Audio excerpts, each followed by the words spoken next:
Golf was supposed to be Ashley's new thing. A little hobby to get her out of the house, help her unwind. That's what she said. And honestly, I was all for it. Work had been insane for me lately, and she deserved something fun for herself. Something besides brunches with her friends and overpriced Pilates classes. So when she told me she'd signed up for private lessons at Westwood Country Club, I didn't think twice about it. She was excited, practically glowing when she showed me her new set of clubs. "Connor's supposed to be amazing," she had said, scrolling through the club's website. "He's trained with the best. If I can actually get my swing right, I might even join the club's amateur league." He smiled her enthusiasm. Ashley had never been much into sports, but if she wanted to try, who was I to stop her? That was 3 months ago, and in that time something had started to feel off. First, I didn't notice. I'd come home from work, and Ashley would be lounging on the couch, sipping a glass of wine, telling me about how brutal her lesson had been. But the more I listened, the more I realized something wasn't adding up. She never seemed sore, never mentioned drills or practicing her swing at home. Her brand new golf clubs? They were practically untouched in the garage, still pristine, like they'd never been used. And yet, week after week, she kept going back. Always the same time, every Wednesday and Friday afternoon. "Don't you want to practice here?" I asked her one evening, gesturing toward the backyard. "I could set up a net for you." She laughed, brushing me off. "Oh no. You have no idea how bad I am. I need Connor right there, fixing every little mistake I make." I let it slide, until last week. I had a client meeting get canceled last minute, so I figured I'd surprise her at the club. Maybe watch her lesson, take her out to lunch after. But when I got there, the course was nearly empty. A few older guys playing a slow round, some staff setting up for an evening event. "No, Ashley. No, Connor." I checked the practice range, the putting greens, the pro shop. Nothing. It wasn't until I walked past the clubhouse that I caught a glimpse of her. Through the floor-to-ceiling windows of the private lounge, I saw Ashley sitting at a table, laughing. Connor was across from her, leaning in, smirking. Her hand was resting on his arm. And that's when it hit me. She wasn't here to play golf. I stood outside the clubhouse, watching through the window like some idiot in a bad movie. Ashley and Connor sat close, leaning in toward each other, like the rest of the world didn't exist. She was twirling a strand of her hair, something she only did when she was either nervous or flirting. I should have walked in right then and there. I should have called her name, watched the color drain from her face as she tried to come up with some excuse. But I didn't. Instead, I took a deep breath, turned around, and walked out of the club. Because if I was going to get to the bottom of this, I needed to be smart. For the next few days, I played it cool. I didn't ask any questions. Didn't let on that I had seen anything. But I started paying attention. Ashley was texting more, smiling at her phone when she thought I wasn't looking. She'd excuse herself from the dinner table to take a quick call from Melissa, even though Melissa had been in Hawaii all week. Then there was the money. Ashley and I weren't the type to keep tabs on every penny, but I started noticing charges that didn't make sense. A $400 dinner at a steakhouse downtown on a Wednesday night, when she was supposedly just grabbing drinks with her friends. A jewelry store charge for over $1,000, but no new pieces in her collection. And the biggest one, a $3,000 cash withdrawal from our joint account. That one had me reeling. Ashley never withdrew cash. She hated carrying bills, always complained about them taking up space in her purse. So what the hell was she doing with $3,000 in cash? I needed proof. More than just suspicions and a sick feeling in my gut. So I did what any man in my position would do. I set a trap. That Friday, I told Ashley I'd be stuck at the office late, drowning in back-to-back meetings. I made a big show of it over breakfast, sighing dramatically about how swamped I was. She barely even pretended to be disappointed. "Oh, that sucks, babe," she said, flipping through her phone. But, actually, maybe I'll just stay late at the club. Connor mentioned a special members event, so I might check it out." I forced a smile. "Yeah? What kind of event?" "Oh, just a mixer thing." She shrugged, playing with the rim of her coffee cup. Good for networking. Networking. At a golf club she'd been going to for 3 months and still couldn't tell me the difference between a driver and a putter. I kissed her goodbye, went to work like nothing was wrong, and at 6 p.m., I drove straight to the country club. By the time I got there, the parking lot was half empty. The so-called special event Ashley had mentioned? Nowhere in sight. Instead, I found her car parked near the back of the lot, and right next to it, Connor's sleek, overpriced Audi. I didn't hesitate. I walked straight toward the clubhouse, my heart pounding so hard I could feel it in my throat. Inside, the place was quiet. A few staff members moved around, wiping down tables and closing up the bar. I spotted the entrance to the private suites, reserved for high-paying members who wanted privacy after their rounds. My stomach twisted. I stepped inside the dimly lit hallway, pausing outside a door labeled Private Lounge 3. And that's when I heard it. Laughter. Low, murmured voices. Ashley's voice. Connor's voice. I clenched my fists, my breath coming in sharp, controlled exhales.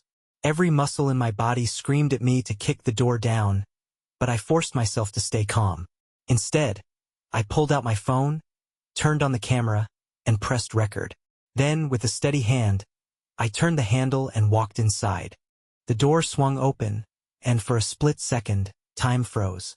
Ashley and Connor sat on a plush leather couch, wine glasses in hand, a half-empty bottle between them. She had one leg tucked under her body angled toward him, while he lounged back like he owned the place, that smug golf pro who sleeps with rich women grin plastered on his face. I caught the exact moment they realized they were caught. Ashley's laughter died in her throat, her smile twisting into something close to horror. Connor's eyebrows shot up, but he recovered fast, sitting up straighter, trying to act like nothing was out of the ordinary. "Brian!" Ashley gasped, scrambling to set her glass down. What are you doing here?" I didn't answer, didn't need to.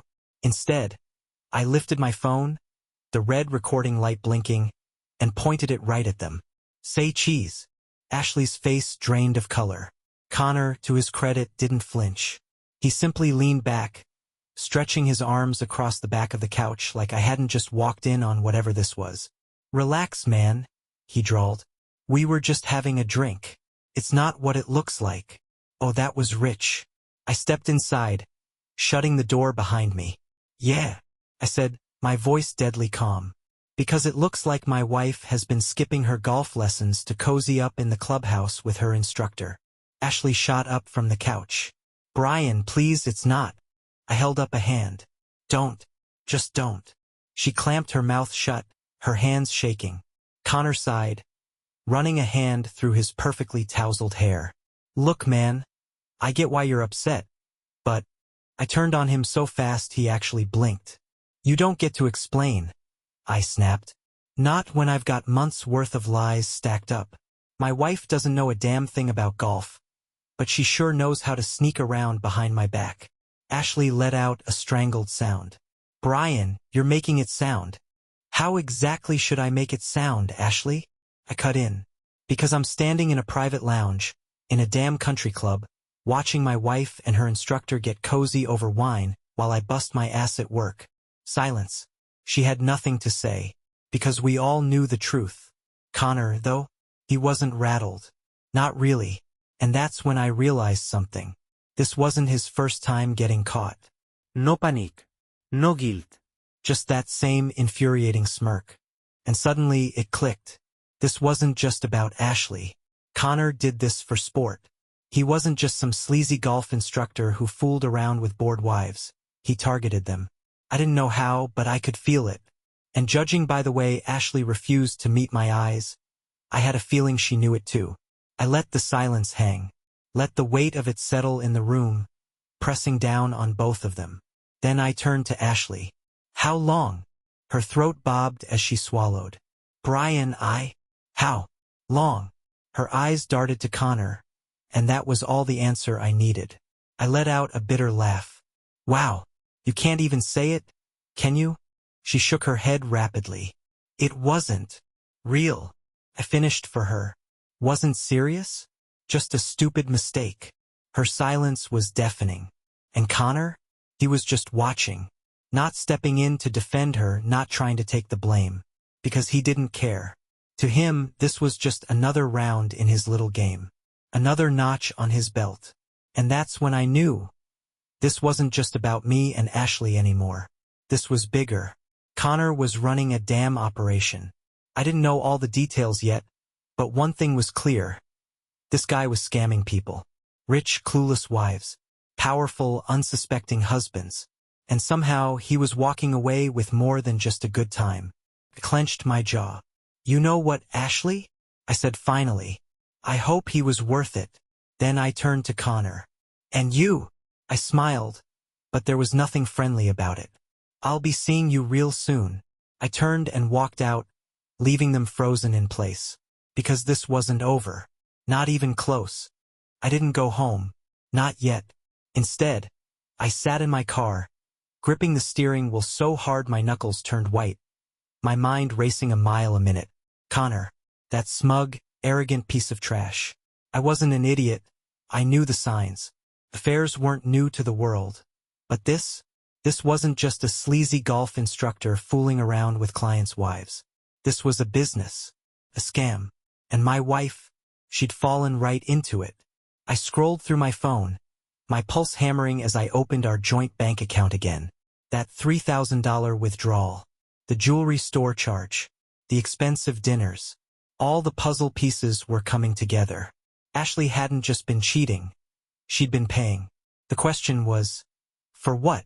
I exhaled sharply, forcing myself to think. Connor had been way too calm when I caught them. No excuses, no desperate backpedaling. No panic at all. Which meant one of two things. He'd done this before. He knew something I didn't. And that second one? That one had my stomach twisting in knots. I needed information. And I knew exactly where to get it. By the time I pulled into the Westwood Country Club parking lot again, it was nearly midnight.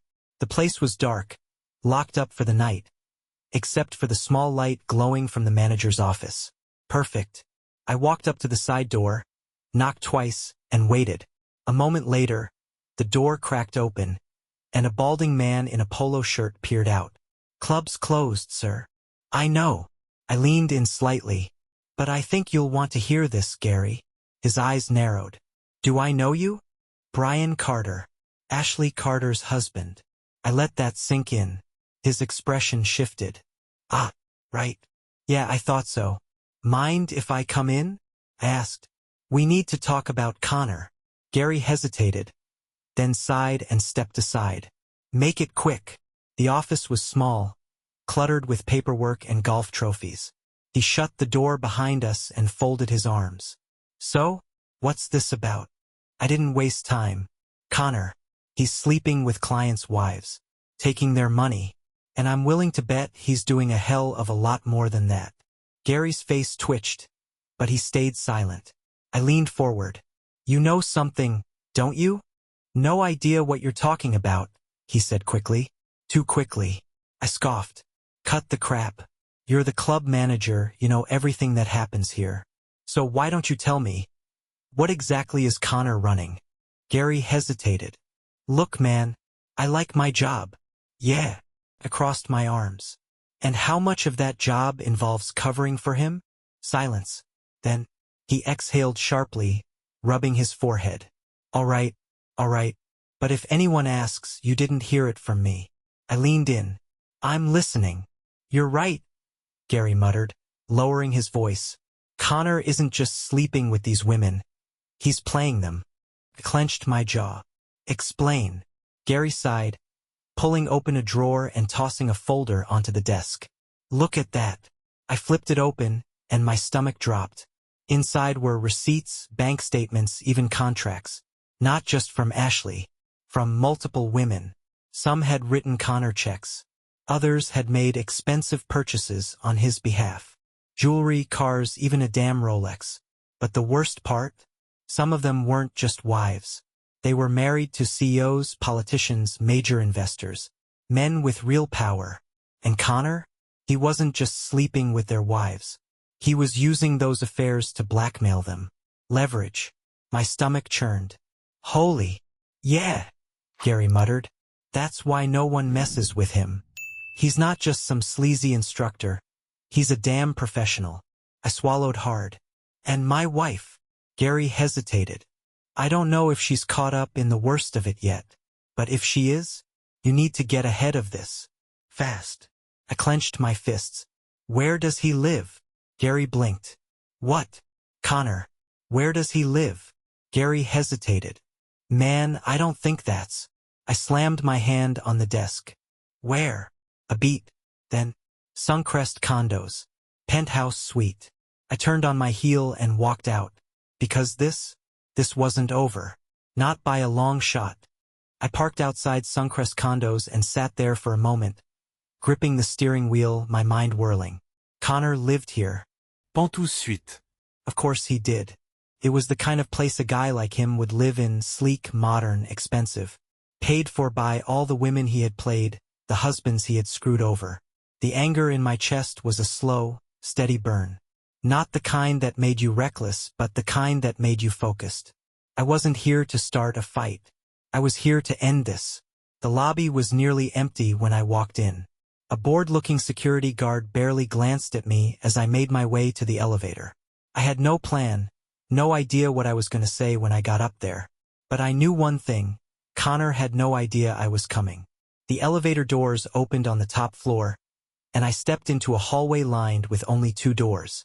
I wasn't even halfway to Connor's when I heard it. Laughter. Her laughter. Ashley. Something inside me snapped. I walked right up to the door and knocked. Silence. Then footsteps. The door swung open, and there he was. Connor. Shirtless, wearing only sweatpants, looking every bit as smug as he had at the club. Except this time he didn't look surprised. No wide eyes. No scrambling for an excuse. Just calm. Like he was expecting me. Well, he said, leaning against the doorframe.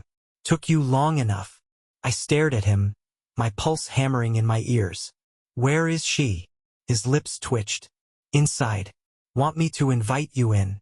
I should have knocked his teeth in. But I didn't, because that's exactly what he wanted. Instead, I stepped closer, lowering my voice. Here's what's gonna happen, I said. Ashley is going to grab her things and leave. Right now. And you're going to stay the hell away from her. From me. From every person I know. Connor smirked, crossing his arms. Or what? I didn't answer. Instead, I turned my head slightly, just enough for him to see what I was holding. My phone. Still recording. His smirk faltered. That's right. I came prepared. You think I don't know what you're doing? I said, keeping my voice steady. You don't just mess around with married women. You target them. You get them to spend money on you. Get leverage on their husbands. And when you're done, you move on to the next one. His expression darkened, but I wasn't done. I've got evidence, Connor. Everything.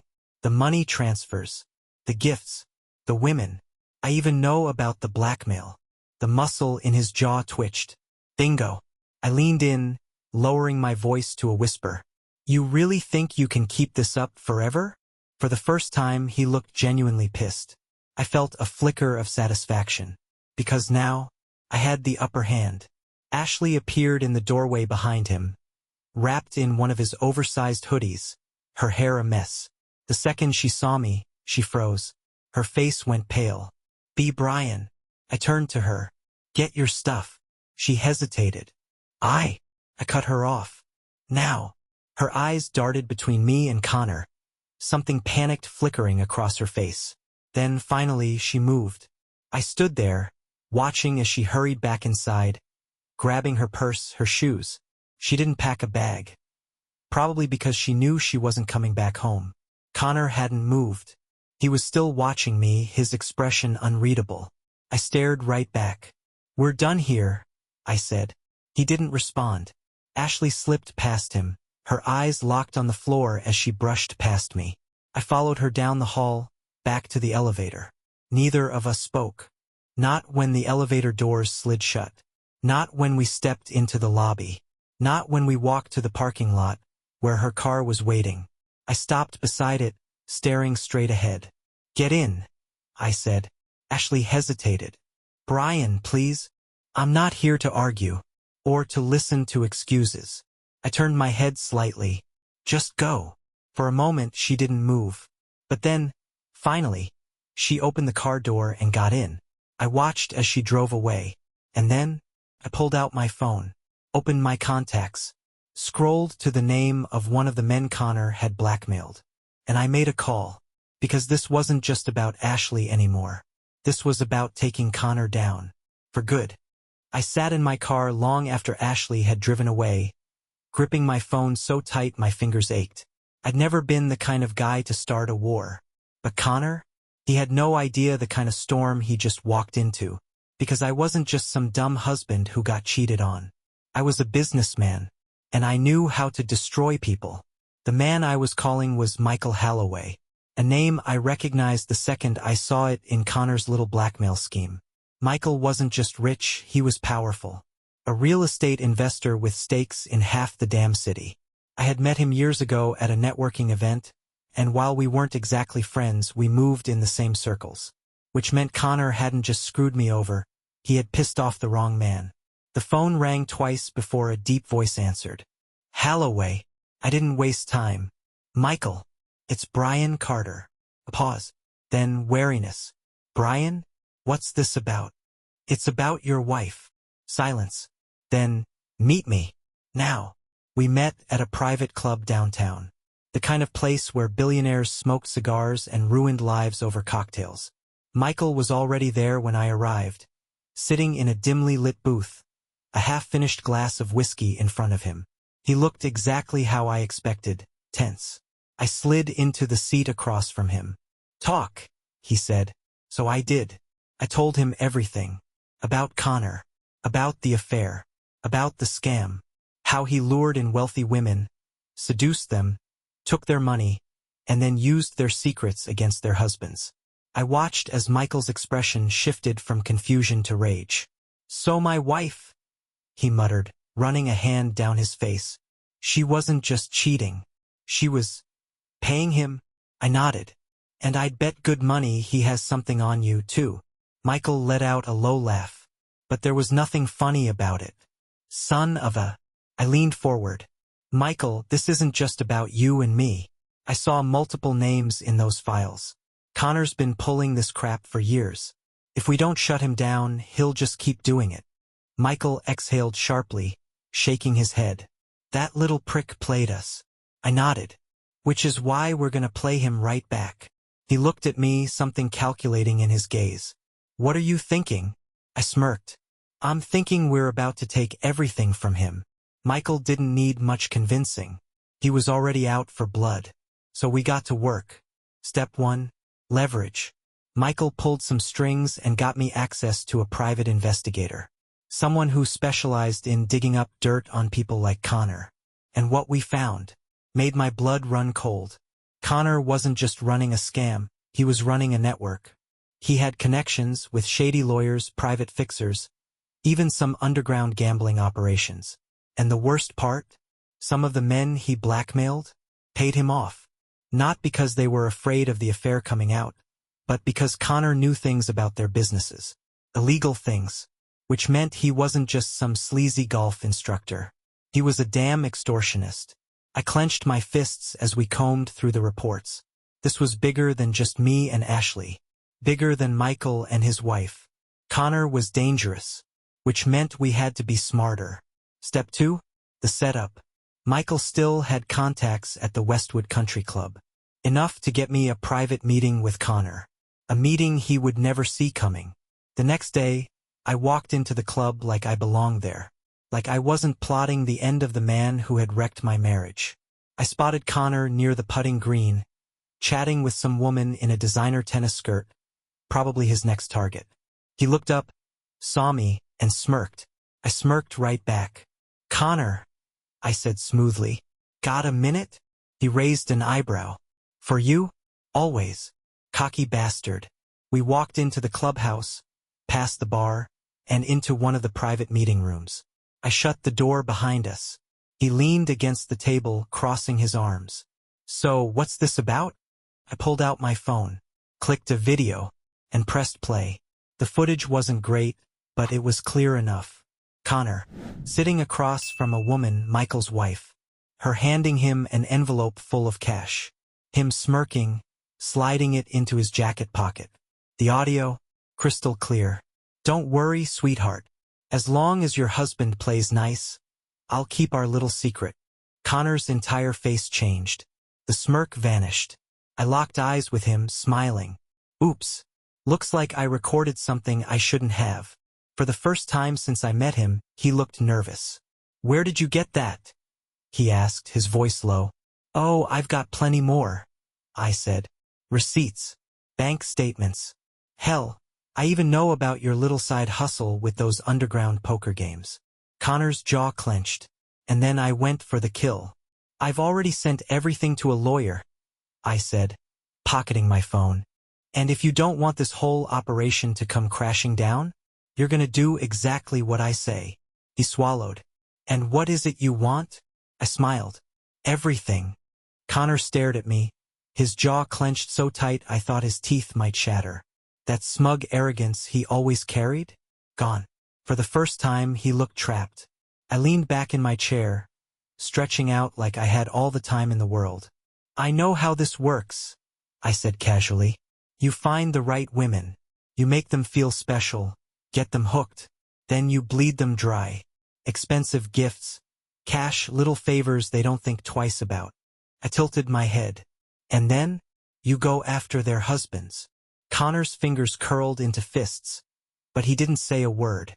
I let the silence stretch, let him sit in it. Then I smiled. "You've been sloppy, man," he scoffed, shaking his head. "You think you can just walk in here and—" I held up my phone again. "I don't think, Connor. I know." I pressed play on a second recording. This time, it was him and another woman. Only this wasn't some casual affair. This was business. The woman, she wasn't just another wife. She was the CEO of a major investment firm. And Connor? He wasn't just seducing her. He was using her. "You didn't just take money from her," I said, watching as his face paled. "You used her to get inside information on her husband's company. And then, you sold that information." Connor's breath came a little faster now. He wasn't smirking anymore. I leaned in. "See, screwing around with rich housewives? That's one thing. But corporate espionage? That's federal time, buddy." He swallowed, and for the first time since I walked in, he looked scared. Good. I let the weight of that settle before I dropped the final bomb. "You've got 24 hours, I said. His eyes snapped up. "For what?" "To disappear." Connor blinked. "What?" I smiled coldly. "You're done here. You're gonna pack up your little scam, get in your overpriced car and vanish. No more clubs, no more clients, no more wives to suck money out of." He let out a dry laugh. "You think you can just—" I held up my phone again, wagging it slightly, and then I pulled out another phone. His eyes flickered to it, confused, until I pressed a button. And on speakerphone, a deep voice answered. "This is Michael Halloway." Connor froze. Oh yeah, he knew that name. Michael's voice was calm, deadly, controlled. "I assume Brian's sitting across from you right now," he said. Connor didn't answer, so Michael continued.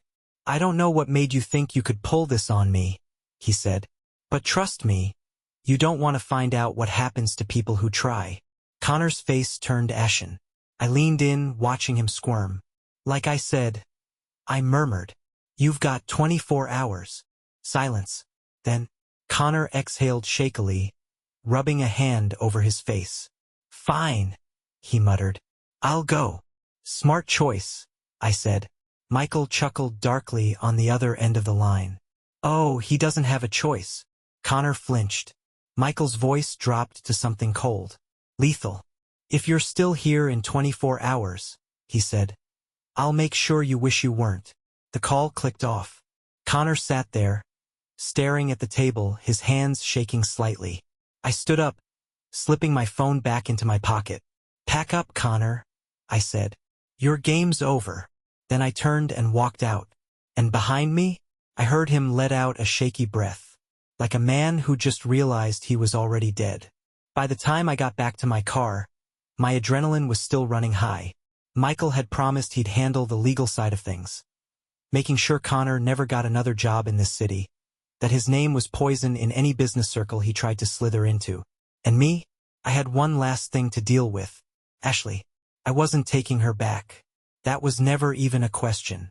But I needed to talk to her, because as much as I wanted to throw her out of my life completely, I needed to understand why. Why him? Why this? So I drove home, and when I walked through the front door, Ashley was already sitting on the couch, waiting. She stood as soon as she saw me.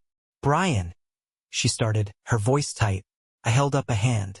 "Just answer one thing." She swallowed hard. "Okay." I met her eyes. Was it ever about him? Or was it just about me? Her lips parted slightly. She hesitated. Then quietly, "I don't know." I let out a slow breath, nodding. That was enough. I wasn't staying. I wasn't forgiving. And I wasn't looking back. "Get your stuff," I said. "We're done." Ashley's eyes filled with tears. But she didn't argue. She just nodded. And I walked away. Ashley was gone by the next afternoon. I didn't watch her pack. Didn't help. Didn't even stick around. I went for a drive. Took the long way home. And when I finally pulled back into the driveway, her car was gone. The house felt empty. And for the first time in weeks I could breathe.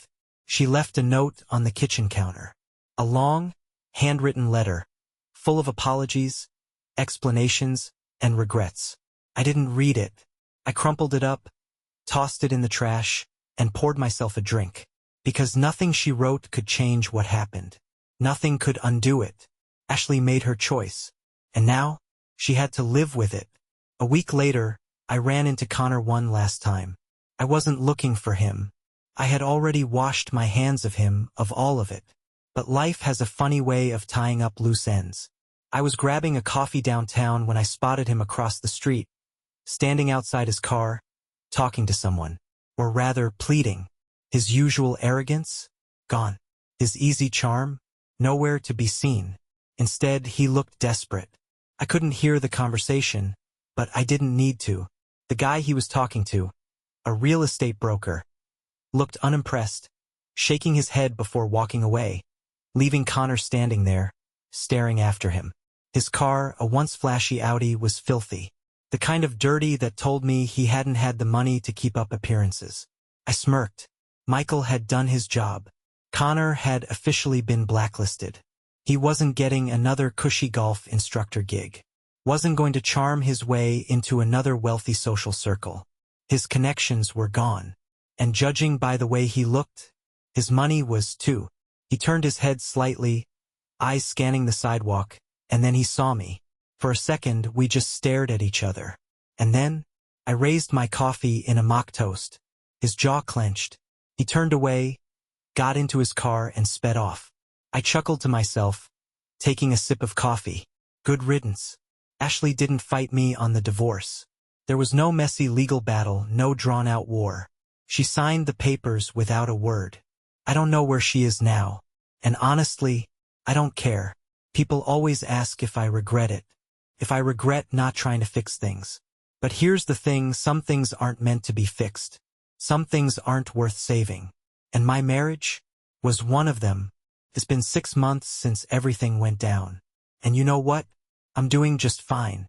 I kept the house, fixed up the backyard, got rid of the furniture Ashley picked out. I even started golfing. For real this time. Turns out I actually like it. I have new routines. New people in my life. I've started dating again. Not in any serious way, but enough to remind myself that the world is bigger than one bad marriage. Bigger than Ashley. Bigger than Connor's little con. And as for him, last I heard he left town. Tried to set up shop in another city. It didn't work. His reputation followed him, and by the time he realized it, it was too late. And now, he's just another washed-up scam artist. A man who thought he could play the game forever until the game played him.